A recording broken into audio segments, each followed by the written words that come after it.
Hi everyone, welcome to Friday Pulse's webinar with our founder and CEO Nic Marks. In today's webinar, Positively Productive, Nic is going to talk about the positive emotions that lead to success. We'll have time at the end for questions and answers, but do feel free to ask questions as we go along too, and we'll try and go to a few of those as we go. And now I will hand over to Nic. Thank you, Angela. Welcome everybody. I want to talk today about positive productivity or positively productive, but why happiness leads to success. There's lots of data on happiness leading to success, but why does it do that? So just a reminder, this is me quite a time ago now. You can see I look a lot younger then. So I have to say I'm a former TED speaker now, but it was 2010, so 12 years ago. A very brief bio. I did mathematics and statistics at Cambridge and then Lancaster unis. Did quality of life studies in the 1990s. Trained to be a therapist as well. I founded what became the Centre for Wellbeing at the New Economics Foundation, and had a sort of whole stream of work which was, unexpectedly successful, I would say, including Happy Plan Index and 5 Ways to Wellbeing. Did my TED talk, founded the business, and then we launched Friday Pulse, well, actually in 2019. And that's what I do now, really, is CEO of Friday Pulse. And it gets me very interested in happiness at work and all the benefits of that. So really the aim of everything we do at Friday Pulse is to create great teams. And I think of great teams as being high performing and happy. They're happy and successful teams. And actually, you can think of this as a sort of quadrant. These are the miserable teams, the ones that are unhappy and low performing, but you've got these diagonals too. So you've got low performing, happy ones. They're not really much good to the business. They're slacking. And then the ones that are high performing and unhappy are probably heading towards burnout. They're on the road to do that. If they were burnt out totally, they wouldn't be high performing, but they're going towards that. So they're not stable either. So the whole vision of Friday Pulse is, how do you create great teams? So happy teams and successful teams are definitely possible to build. This is a paper that came out in 2010, actually, from Jim Harter from Gallup. And he was looking at the relationship between happiness and success at 2 times. I've shown this in a previous webinar, so I'm not going to go into it in detail. But basically, there's this relationship between the two of them. And the way they did it was rather neat. They looked at the financial success of the team at time 1 and the happiness at time 2. And they showed there was a pathway from success leading to happiness. Its correlation coefficient was 0.05. And so basically, this is the orthodox model of basically success following happiness. Okay. The second way they did it was they looked at the same data, but they had lots and lots of teams in this. There's thousands of teams, over 100,000 participants. They basically looked at team happiness and whether that led to success at time 2. And they found another pathway there. And its correlation coefficient was 0.11. So basically, when you look at these two, you can say they both exist, but the pathway from happiness to success is twice as strong. So this is a very interesting thing. Happiness leads to success. It's actually even bigger than success leading to happiness. So, and then what you can basically think about this is as being a sort of a reinforcing feedback loop, which is that, you've got success leading to happiness and building on it.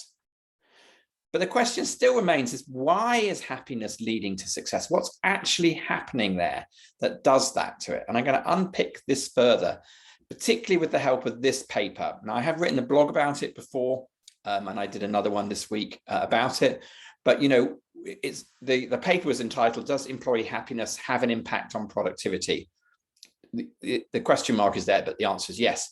And it's from Jean-Emmanuel Deleuve and others. So Jean-Emmanuel is professor of, I don't know whether he's professor of well-being precisely, but he is at Oxford University. He's one of the co-authors of the World Happiness Report. He's a very eminent, very rising and eminent well-being researcher. And in this paper, they're looking at BT call operators. So they are 11 different BT call centres across the UK. There's the map of where they are. So they're varied across the UK. and they were looking at the calls they were doing. So they were basically, these people have 90% inbound calls. And what that means, and is very good for the study, is that they're not doing prospecting in their sales. So they're not using their initiative to find their sale. They're basically passively receiving a call, and then they're dealing with that call. And the very innovative thing was that they measured happiness weekly, and they started to look at the relationship between weekly sales and weekly happiness, and started to unpick that. So this was the question that they used. They asked people every week in a survey, overall, how happy did you feel this week? It didn't say, our question we use at Friday Pulse is, how happy did you feel this week at work? It didn't put work in context. It said overall. It's a measure of overall mood. But it will be a lot to do with work, because clearly it was a work email they were getting this on. They knew it was part of a work program. So I think that pretty similar to use our question. But the main thing is it's using 5 points like ours is, and it's asking people every week how they are. So it's a very responsive way of measuring people's happiness at work. It is the methodology I most prefer. You basically get to the end of an episode and you judge it for how well it is.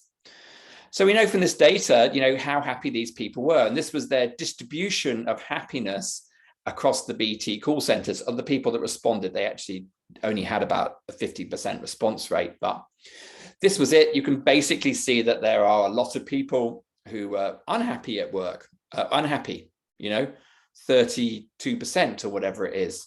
So quite a negative distribution here, going from, the most popular, if you can say that, the most answered question was very unhappy. And that actually is just one thing to sort of observe. It was very different than our clients. Okay, so this is a distribution. This is the distribution of the BT call center people. And this is the distribution of our clients. And so we have a skewed normal towards the positive, where people are mainly responding happy. 25% are saying very happy, 27% are saying okay, and you've got 11% reporting unhappy. So that's across all of our clients. That's about 2 or 3 years of data thrown into one file here from everybody who's responded using our system. So I'm pretty sure about our distribution. So the BT one is actually quite shocking, how unhappy they are, but that's just an observation. Anyone from BT on the call, perhaps you should do something about that. But what they looked at was the difference in sales by happiness level. So a comparison between operators, and what they found was that the most unhappy were selling 7.2% less than okay people, and the most happy were selling 5.6% more than the okay people. So this is a comparison to those people scoring okay. So we see that happiness and sales are absolutely related. And basically what the paper says in it is that they created 13% more sales, which is basically the difference between the very happy and the very unhappy. So that's the claim in the paper, which is well justified in the paper. But as I said, it's actually what that was between operators, but actually individual operators' weekly happiness varied a lot. So this is a plot of the standard deviation of their happiness and the mean and the zero. So it's basically what's called a Z score of it, and you can see that the middle of the normal, basically a normal distribution, but it's a sort of forced normal distribution because it's a Z score, is that about 40, 50, 60% of people are answering the same all of the time, because people's means will be slightly different. It's not showing, the one in the middle is not showing okay, it's just showing what that person's set point, if you want to say, what's the score they most often, they on average answered. So I know typically with our Friday Pulse that a lot of people's set point is a 4, is happy. If they have a great week, they go up to very happy. If they have an okay week, they go down to okay. Some people's set point is more okay. They have a good week, they go to happy, they go to unhappy. So people have their own sort of individual set point, and it's the variation around it. But you can see from this distribution that people didn't answer the same score every week. They were answering different things. So that's interesting. And also we have the fact that there's a distribution of sales. This is the number of weekly sales that people did. I think the mean was about 24, 25 sales in a week. And you can see it's it's got a sort of exponential tail to it. It's got a long tail to it. It probably is a Poisson distribution.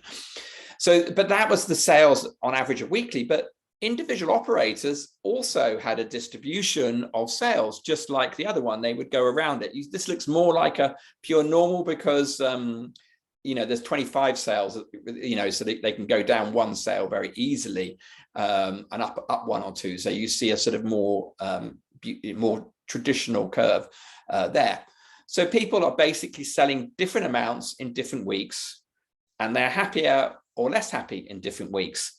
And this enables them to do something which is very unusual in the happiness literature, which is to look about within person differences.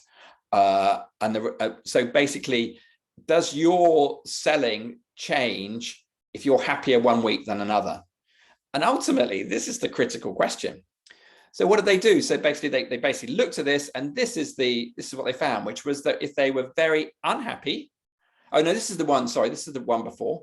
So this is saying there's a comparison between operators. Now we're going to look at the difference within operators, the same people through time. And this is the curve that they came up with. And what that basically means is if you look to the right of the curve, you've got how many sales that they were doing, extra sales effectively they were doing when they were feeling happy or very happy, and to the left, unhappy or very unhappy. The error bars around there suggest that, there's not actually much difference between happy and very happy.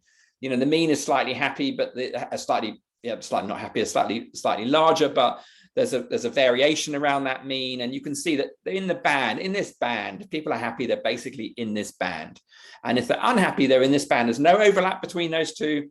The happier band is above zero.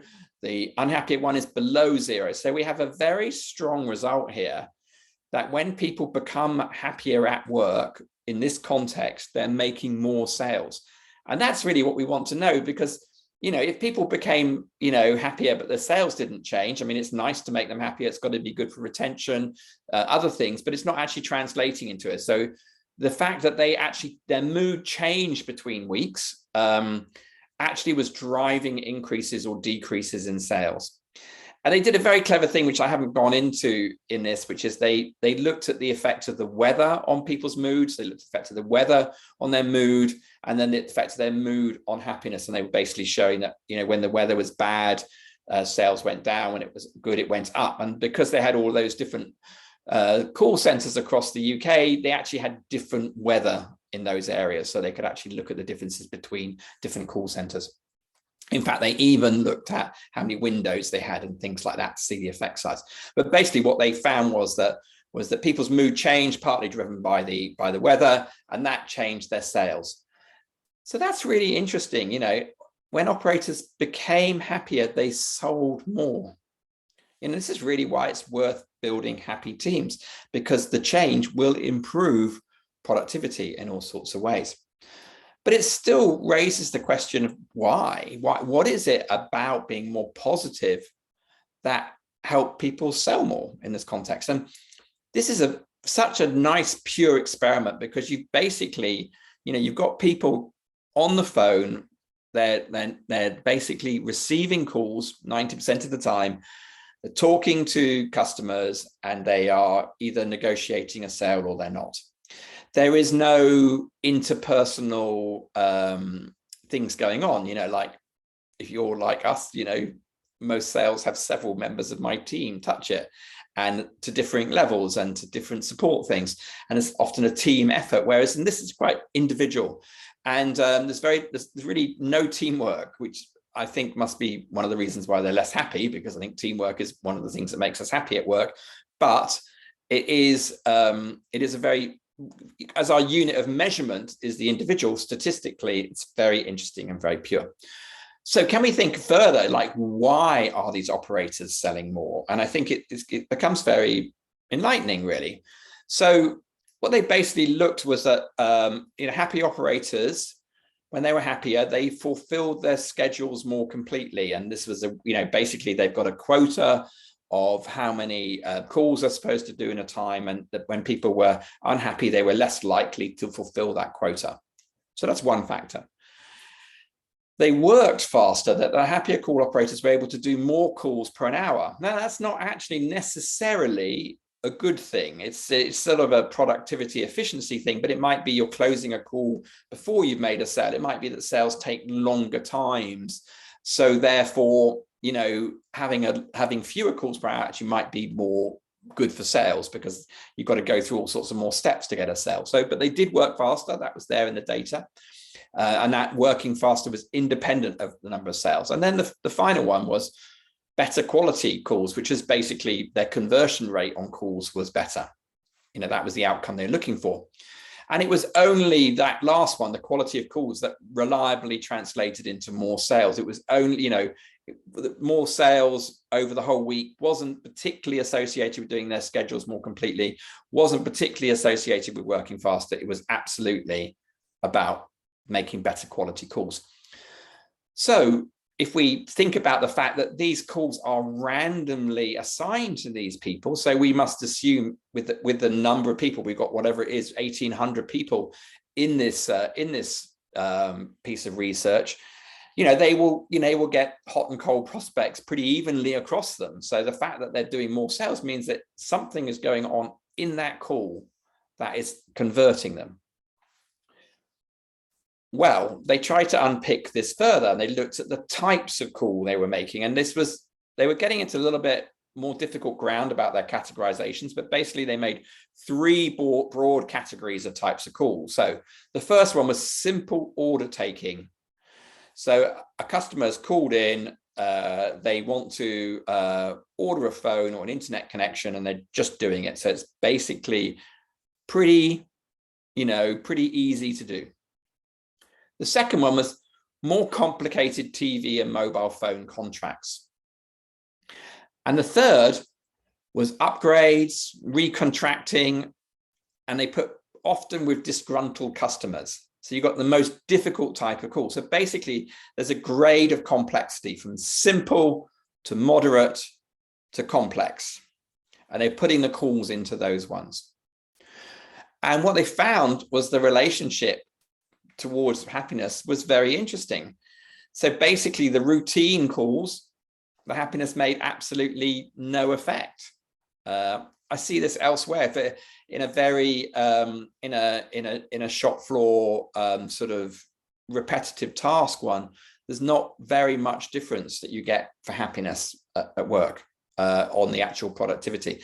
Things are out of their control. On the contract ones, there was quite a reasonable effect, and on the negotiated ones, a much higher one. These are Poisson coefficients. They don't be really nice if I could say that meant 16% more and 32% more. It doesn't quite mean that. It's a sort of log cross Z score sort of thing going on. What we can say is that the negotiated, the effect of happiness on negotiated ones, the most complex one, was twice as strong as for contracts. I've also put it in green because it was statistically significant, 99%. The contracts one was really on the edge of whether it was statistically significant or not. The routine one is totally not statistically significant. There was, there's no effect there really. So, but we can see this gradient, and the gradient is a very strong finding that the more complex the task became, the bigger the impact of positivity, happiness had on it. And that's kind of interesting. And it's something I've been aware of for quite a while, that there's a whole thing about the types of roles that people have in organizations, and the more complex a role, the more people have to think on their own feet, we see a bigger effect on productivity elsewhere. So this is a big effect size, and actually very interesting. And what it really means is it helps us deal with complexity. And the point really is that all relationships, all human beings are complex. This is a quote from one of my favorite evolutionary psychologists, Robin Dunbar. I've used this before, but he says that, and it's a good reminder of this because I think we forget this, our social world is by far the most complex thing in the universe. It is so dynamic and in constant flux. keeping track of it and managing is very demanding in information processing terms. Relationships are complex. This is why leading teams is complex. This is why maintaining a marriage, a love relationship is difficult. You know, I mean, think about how many times we surprise ourselves that we do things that we don't really understand why we're doing them, or you know, we catch ourselves out. You know, we're complicated. Sometimes we don't know what we're doing. When we're interacting with other people, it's kind of even more so. So the calls, particularly with disgruntled customers, are complex. Robin Dunbar does this amazing piece of work. He's basically one of the people who's proposed this, what's called the social brain hypothesis of evolution, which is that we, as humans, we solve problems together. We're socially wired. So this is the graph he draws. So on the left, we've got a chimp brain. On the right, we've got a human brain. So you can see the human brain is bigger than the chimp brain. But of course, a blue whale brain is even bigger. So size isn't everything. What he's looking at is the ratio of the neocortex to the rest of the brain, the purple in the picture to the green. And humans have a much higher ratio. So if you look on the graph to the right, we've got about a 5-to-1 ratio, whereas chimps, which are the next one down, I don't know if I can, yeah, maybe that is a sort of chimp, that's a human up there. That's either a chimp or bonobo. I should think it's a chimp because they don't study bonobos that much.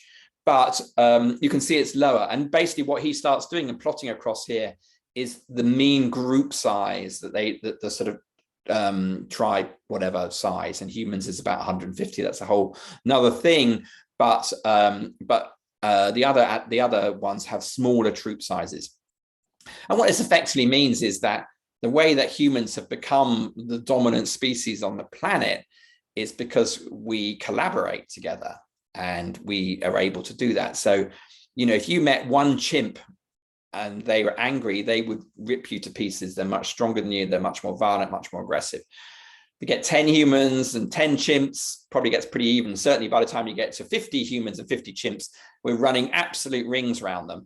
And so humans are able to distract, think together, think out of the box, all sorts of things. We collaborate together. That's why we do things. That's why we have businesses, why we have teams, because basically collaborating, you know, many people solve problems better. So this complexity, okay, we've got the ability to deal with it, but we're better able to do it if we're in a good mood. And one of those things is about mentalizing. Mentalizing is the ability to put ourselves in someone else's shoes, to understand that, you know, that someone who's hunched is grumpy, or we can understand someone's misunderstood situation, so we can put ourselves in their shoes. And this is, of course, critical for the negotiation process. That at work, when we're negotiating with a customer, a supplier, or a colleague, or whatever like that, understanding where they're coming from helps us get to a solution, particularly helps us find win-win solutions, you know, rather than zero-sum ones. So if there's complex negotiations going on, then people being in positive, empathetic moods will help people solve that. And so really what we've got here is that feeling positive is helping us deal with complexity. Now, it's not the only thing it does. So another thing it does is it helps us make us more creative. So some of you may well have seen me present this data before, but it's my favorite data on creativity, which is an experiment. It's called the Dunker Candle experiment. And basically it's looking at giving people a lateral problem solving task. And they've got some matches, some tacks and a candle. And they're asked to attach the candle to the wall in such a way that when you light the candle, the wax dripping doesn't drip on the floor. What you have to do with it is notice that there is a box in the picture, and you can take the tacks and empty them out and put the box on the wall. And it's a trick, it's a mind mess trick, but once you see it, it's very easy. What they do is they do this, and they basically give this task to people, and then they manipulate their moods. So they leave some in a neutral mood. They put some into a negative mood. Perhaps they're showing them a picture of a baby crying, so they get very anxious. And they put some people in a positive mood. Maybe they're showing a video of a baby gurgling, which makes you feel very lovely and everything. So what they did was they did this, and the control group solved the Dunker candle 13% of the time in the time set. I think it was 5 minutes. Then the ones in a negative mood they did it to, well, 20% of them solved it. Well, all emotions give us energy, so they agitate us. So maybe there's something about that that pushes us forward to a solution. But what they found was that 75% of people solved it when they were in a positive mood. massive effect. So it's another example of dealing with complexity, dealing with, seeing the bigger picture more. And positive mood is really helping us with that. And really, this all links back to probably the strongest theory on positive emotions, which is Barbara Fredrickson's broaden and build. And her theory basically says that positive emotions broaden our outlook of possibilities. We're more flexible. We're more open to opportunities, open to change, open to experiences when we're in a good mood. When we're in a bad mood, we narrow down. We're sort of, if something's frustrating us, we get very focused on that one thing and we can't see anything beyond it. We literally lose peripheral vision. That actually when you're in a better mood, you've got more peripheral vision. There are times when you'll find you're scanning, but then you're scanning left and right, whereas the peripheral vision is more there when you're in a good mood. So you basically see opportunities more, literally. And also it helps build what she called our psychological resources, but basically our confidence and our resilience. We build stronger relationships. We bounce back from setbacks. These are all good things that we want in our teams. We want them to be able to, create and seize opportunities. We want them to be able to, have strong relationships for collaborating, psychological safety. We want them to bounce back from setbacks. Everybody has setbacks. Every team has setbacks. We want them to bounce back quickly. And Fredrickson also is very, very clear that she sees positive emotions as a means, not an end. I mean, we do talk about happiness being a state that we're getting to, but really it's very, very dynamic. It goes up and down. I've shown data about that before, ebbing and flowing and all the time. And actually, positive emotions are sort of way to achieving other things. In fact, there's a Buddhist saying I like, which is, there is no way to happiness. Happiness is the way. And what they're really saying is that happiness isn't the outcome you're looking for. Happiness is a whole way of life that actually builds. And there's lots and lots of data showing that it does build good outcomes. But Fredrickson takes basically a functional view of positive emotions. Angela, I can see there's stuff in the chat. Is there anything that we should be looking at now? Because I know I've spoken for quite a while. No, there's no, I'm just finding a link that's not working. So I'm just going to fix that. Okay, that's fine, just as long as I know. Great. So I needed a drink anyway. So positive emotions are functional. And really this goes back to Darwin and all sorts of other people about the idea that there's a sort of set of universal primary emotions. So they talk about there being anger, fear, sadness, happiness, disgust. And this goes back to Darwin, Paul Ekman, 1960s, and well, it's still active today. Psychologists did it with facial expressions. Pixar in the movie Inside Out created whole characters based on it. So that, with Riley, the girl who moved from Minnesota to San Francisco, and she gets emotional turmoil, and she has these figures in her head. In fact, I've actually got little figures here, which are representations of what I sometimes use in my talks. So it's not absolutely correct. It's a bit like the relationship between Newtonian mechanics and quantum and relativity, in that it's approximately correct. It's a sort of useful categorization, a first stab, but emotions don't have a single fingerprint like this, but it's still useful categorization. And we can think about their functionality as the so-called negative emotions, because they are basically dealing with threats. So anger and fear are part of the fight and flight mechanism.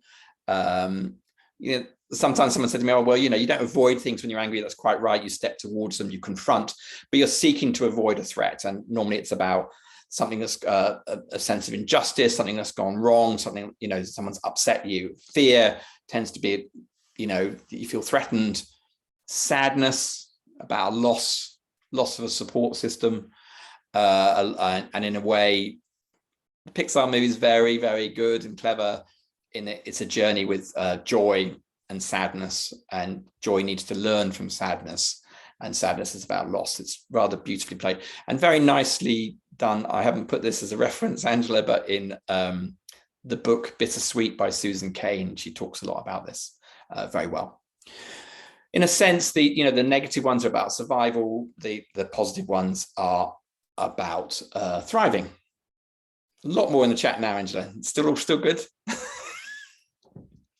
Yeah, all still good, thank you. Okay, all right. I'll assume you'll put your camera on if you want me to see something. Okay, I can just see the number ticking up, so I'm thinking about it. Okay, so that's fine. So so basically, the so-called negative emotions are about us dealing with threats. The so-called positive emotions, typically talked about as happiness, but I'm going to get into that, is about approach, is about creating and seizing opportunities. Sometimes considered a signal just to carry on. You know, when you're happy, carry on. Things are going well. You're unhappy, change. So it's all good. But really what you've got behind the word happiness is a whole array of positive emotions beyond the word happiness. And we can name some of these. So contentment, you know, to joy, you know, they're quite different. You know, joy is very high energy. Contentment is very low energy. And we've got lots in between. We can create lists of positive emotions. And as I say, these are not all absolutely discrete. You know, they're blending into each other and they're different things. So the words that some people talk about emotions as our, you know, our cognitive understanding of our feelings, you know, of our bodily sensations and what's going on. Anyway, you've got ones like, you know, curiosity and interest. You've got enthusiasm, eagerness, gratitude, amusement. You know, these are quite different emotions. We understand the difference between them, you know, and in a way, all emotions are leading us towards something. So the most simple approach, avoid. But, you know, we can think about, you know, an emotion like awe is helping us reach to a higher goal. Yeah. Curiosity is helping us explore the world. Interest is helping us focus, still exploring, but focusing down an interest, you know. Actually, interest, you lose peripheral vision. So not every positive emotion, and I'm going to get into some of this, but interest, you lose it. Enthusiasm, eagerness, you know, you are mobilizing energy. Amusement, you know, gratitude, we're helping to create bonds, and contentment, satisfaction, perhaps we're restoring ourselves, we're reflecting on things. So a bit like sadness is about loss, and it slows us down so that we reflect in a way on what we've lost. Contentment is a positive version of that. Something's gone well, we feel good, we feel content. You know, we need to reflect on what's gone well so we can build on it. And so these emotions are helping us function in the world. So, you know, I'm still going back to that sales thing, but, you know, basically the people in a positive mood are more able to access these sorts of emotions in the moment. And actually there's different work than Barbara Fredrickson's going on. This is I've actually forgotten to write my job for the names. I think she's something Shioto or something like that is the name of it, but Angela will put the reference in there. But her and her colleagues have created what they call a family tree of positive emotions. And quite interesting, they're linking them to the reward systems, you know, so the whole dopamine one is here, but then you've got different reward systems in the brain. So serotonin leading to pride, apparently, opioids leading towards liking and pleasure, gratitude and into love, cannabinoids into amusement, and oxytocin into contentment, love, or I don't know why they don't. I tried to email her once about why isn't interest here, because it seems to me that's such an important positive emotion, but she hasn't put it here. I don't know why.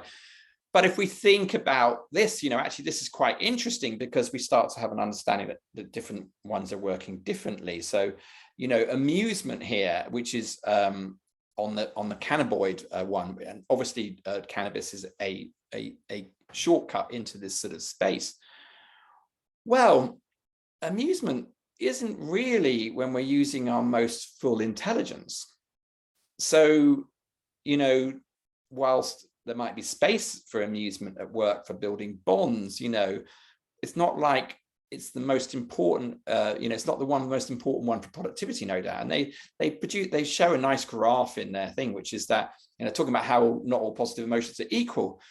But this is people being put forward arguments, strong arguments and weak arguments about something. And what you find is that when people are amused, they are basically not differentiating between weak and strong arguments. Basically, they are more persuaded by weak arguments than kind of even the control group. Whereas they put awe and nutrient love and nutrient love, which is, you know, whatever. They put in these ones as examples. But the main point is that you're going to have different emotions are going to basically affect your cognitive judgments in different ways. And effectively, the way I think about it is that amusement and gratitude, or not particularly gratitude, but amusement, and some of the ones that are about bonding and connecting, it doesn't pay ourselves to be our most brilliant, confrontational selves when we're trying to make bonds with people. We want to belong. And so there is a little tendency to slightly keep our head down so we can be in the group and enjoy the benefits of the group. And where this comes in, into other bits of research, and actually I'm thinking out loud to myself because I'm working on a book and these are arguments I'm playing through in my head about what I do, is actually there's definitely a link here to all of the work on sort of yay saying of like, do we want to be have a very peaceful sort of everyone agreeing, or are we prepared to help having conflict of ideas? And it's actually much healthier for a group to have some respectful conflict than it is to always all agree with each other. Think of the family systems where they're oppressively, no one can say anything that sort of raises the blood of anybody. And then you get other families who are sort of kind of always in flux and things, and in a way they're more creative probably.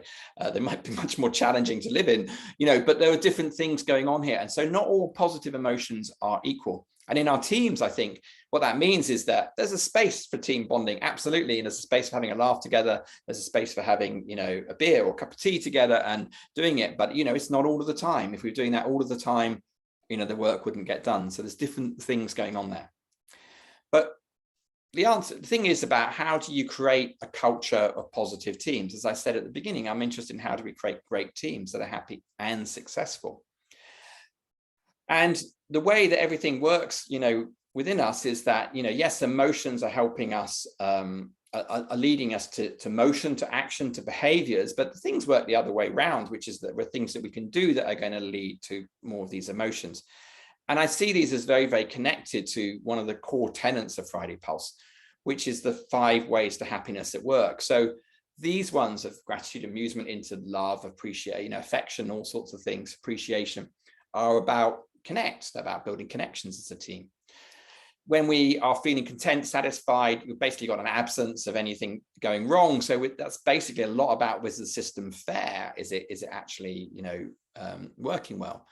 We've got the ones around, they come together, but we've got the ones that are around the middle here about empower, that we're helping us to shape and mobilize our energy. And these ones are about challenging creativity, exploring what we're doing. And finally, they're about inspire, that basically helping us reach to higher goals, to meaning and purpose. And so when we're working in our teams, these are good, you could literally call it a heuristic if you want to get very technical, but these are good steps we can take, positive actions we can take in our teams. So we label them slightly differently because when we started doing this, we basically started with connect because it's actually the cornerstone, the sort of foundation, but actually be fair is as well. But connect, be fair, empower, challenge, inspire. Be fair has got a lot about psychological safety that Amy Edmondson and Google talk about. Connect is about our relationships, our bonding, our collaboration. No one is an island. We work together in teams. Empower is about autonomy. Challenge is about our learning, our mastery, Daniel Pink would call it, and inspire is about meaning, purpose. So these ways of doing it really are likely to create team with lots of positive emotions if you do them well, and basically the ability to deal creatively with complexity. So as I said, really the aim is to go up here. And so what we try and do with Friday Pulse is help people go up there. So it can help you build good teams. So this basically is someone, and it's real data from someone using Friday Pulse very intentionally, where they were charged with turning around an unhappy team, and he's built up over 6 months a much happier team. And basically we're a weekly tool. We get people to help measure what they're doing, meet and act on what they're doing. So this is our question that we're built around, how happy you work this week, which as you see was very similar to the one they were using. And we do lots of presenting back so you can meet about it, look at the data, act as an early warning. And then we do deeper dives into basically the culture of the team, which is based around the 5 ways. So you can look at the actual 15 items underneath for the questions that we ask on those once a quarter. They're really drivers of positive emotion and happiness at work. And we present data on that going back to it. So it's a holistic platform built like that. And it's really for the whole business. It's to support team leaders, especially because they're the ones under great pressure, as well as senior leaders for data and individuals to be happier at work. So if you want to see some papers, we've got 2 papers really there, which are white papers, which are on the why you need a happiness KPI and the 5 ways to happiness at work. So positively productive. The aim is to build great teams. Positivity leads to increased sales. It helps us deal with complexity, all relationships, whether that's with customers, team members, even now your dog's pretty simple actually, but not all positive emotions are equal, but they're all functional, and Friday Pulse can help you build happier teams, positive teams. So really, that's just time for questions now. So thank you. Brilliant. Thanks, Nic. So yeah, we do have some questions coming in. Please put your questions in the Q&A box, and we will try and get through as many as possible. So Nic, do you have or know of any case studies to show how organisations have used happiness to solve common HR issues, i.e. disengaged employees, high levels of stress, sickness, etc., or perhaps how to improve recruitment in the current cost of living crisis? Improving recruitment in the current cost of living crisis, I don't know specifically, but clearly, if you start talking about the fact that you are interested in the happiness of your employees, you are showing something which differentiates you. So we've also seen a lot of data recently on the move to 4-day week and how that's helping people recruit. That's a very big move. So case studies on organizations becoming happier. So we've got lots of case studies on our website about clients using it. We certainly have lots of data showing how teams which are happier have better retention rates and all sorts of things like that. Probably the best sort of ones are outside of us and don't necessarily talk explicitly about happiness, but books like, and I'm going to try and remember the name of it now, Reimagining Organizations, I think it's called, really talk quite deeply case studies about how people very intentionally build organizations which are much more human scale, much flatter, and much more employee focused. Our case studies have been a bit more written to how people are using it rather than as outcomes. It's quite difficult to get all the variables that you need in order to prove this. It's why the BT sales example is an unusual one, because they've got individual level productivity. And I think some of the more ones are more slightly anecdotal than pure sort of studies. So that's a bit of a waffly answer to say that. I'll think about it. Brilliant, thank you. And another question that's come in the current climate of change, economic pressures, cost of living crisis, are you seeing a trend in organisations and now investing in mental health, well-being, not just a tick box exercise? Well, I think that's been happening. It's been a trend that's been happening over the last 5-10 years, that mental health has started to be talked about a lot more. I think there is, as with everything new, there is quite a lot of tick boxing in quite a lot of organizations, but even those tick boxing are good. There are things like access to counseling lines and things like that. Some organizations take this incredibly seriously and do incredibly good work. And there are some brilliant consultancies that I've heard about, whose names I'm not going to remember now, who are doing really good work on mental health in organizations. I think that one thing in the current climate, so it's obviously a very anxiety triggering climate at the moment. There are so many things going on. We've got winter coming, which actually this time of year is actually one of the least happy times of year we're coming into, as the summer ends, the days close in. So we've actually just got seasonal effects going on now. We've obviously got the heating, the energy crisis and people worrying about their bills. We've got interest rates going up, so mortgages going up. There is a perfect storm. We have Putin going mad, across the world, and actually that feels a threat. So there's so many things going on, and positivity is linked to resilience, is that, and of course, what that also means is this will undo some people that have been doing okay, but it will undo some people. And I think that needs to be taken quite seriously. So, and one of the clearest things is to allow people to express anxiety, to talk, say what isn't going well for them. And actually that is a way of containing it in a way, or helping them, you know, bring their best selves to work, because it might be the anxiety is nothing to do with work, but actually if they can, you know, if they can talk about it and it can feel it's accepted and is respected, then actually people can set it aside more and do their work. So I would say it's an even more important time to think about people's mental health and mood in the workplace than ever. I would say from clients that you get different teams reacting differently to those types of things as well. So even if some teams see it as a tick box exercise, you know, the sort of mental health provision, those type of thing, you'll have other teams and other people who really take it, you know, who really use those things. You get different activity within different organizations, don't you? So we've had another question come in. So what do we need to do if we need to tell a team that they aren't performing well, but we will know this will make them less happy and we need them to perform well? Difficult conversations are, by their very nature, difficult, and identifying why they're not performing well. So is it about clarity of goals and expectations? So there often is quite a big mismatch between what people think their job is about and what perhaps more senior leaders think it's about. Clarity. So, and I think always data is always helpful.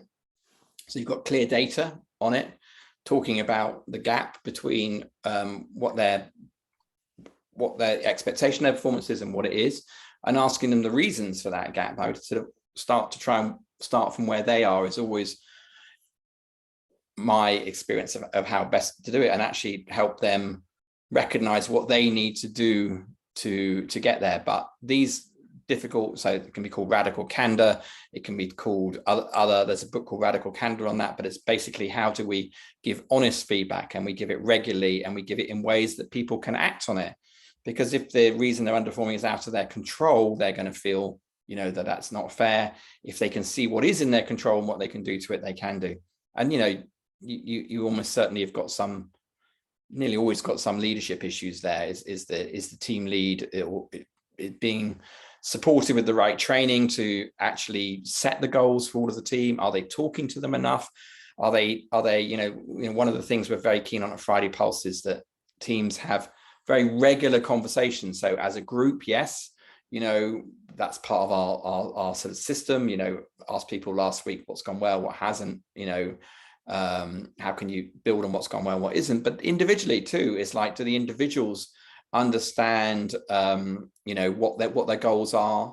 Do they have the support that they need to do that? Is the team leader supporting them with that? So, you know, the quality of one-to-ones, you know, could well be that could be there. That, you know, the team leader might be micromanaging, which is never very good for things. You know, if people don't feel they're trusted, you know, it might be that it doesn't feel safe to speak up and challenge the leader. You know, these are the sort of things that are often going on. So my last webinar was on leading for happiness, and in that was Google's analysis of what makes a great team leader. And there were lots of points there. Most of them were about soft people skills. So probably things are going wrong at a relational level would be, yeah. Brilliant, thank you. And how do I persuade sales working on commission to focus on happiness when anything that doesn't feel like it's actively towards sales, they don't want to focus on? Okay. One answer is, will you pop up the poll on how things are? So we just want to also ask you, as we're talking about feedback, your feedback on this session. So Andrew, just put up a quick poll, and then also in the chat, if you could put in if you could put in anything you think that could be better about the webinar or you really liked, whatever. So how we can build on what's going well and what isn't. So sales teams, how do you get them to focus on things outside of their core job? And I think this is something we find across a lot of our clients. Now, I'm particularly thinking it's nothing to do with sales, but we have a client who is nursery school, and obviously the young, mainly women who come in to look after the kids, their job is looking after the kids. What they've actually done is they have said that half an hour a week is for you to talk about your happiness as a team. That's about right, isn't it? About half an hour, Angela, I think it is. And they have a code or whatever they can put to that time. So the leadership has actually really made it, this is a strong part of our culture, to actually look after your happiness, and they give you time to talk about it. So with the sales teams, I would actually give them a chargeable number or something like that they can put it to, and really, really encourage them to talk about it. Because when they collaborate better, the sales teams, and they cover for each other more, if they're in a good mood here, you can see 13% extra sales. So,